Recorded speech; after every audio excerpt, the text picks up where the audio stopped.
A year ago today, the United Nations released its first report on North Korea's human rights abuses. The report hasn't changed life for the hundreds of thousands of people still suffering under the repressive regime, but it has heaped pressure on Pyongyang.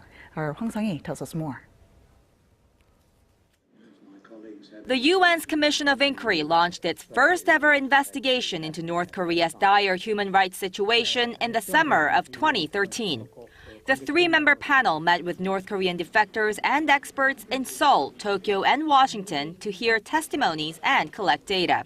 Forced abortions, trafficking, and other indignities imposed upon women, both as prisoners. The outcome was a landmark 370-page report published last February that outlined North Korea's human rights abuses, including torture, execution and arbitrary imprisonment, deliberate starvation, and rape. It recommended that the regime be referred to the International Criminal Court for possible prosecution of leader Kim Jong-un. Pyongyang's initial reaction was anger, even threatening a nuclear war.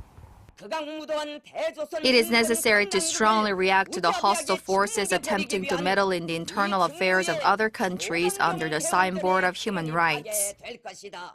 Then North Korea countered with a different tactic, publishing its own lengthy report on its human rights conditions and releasing American detainees. But all this was to no avail. The UN General Assembly approved a resolution on North Korean human rights, and the UN Security Council held its first-ever discussion on the issue in December. While any referral to the ICC would almost certainly be vetoed by permanent UN Security Council members China and Russia, Seoul is set to open a UN Human Rights Office next month. Hwang Sung-hee, Arirang News.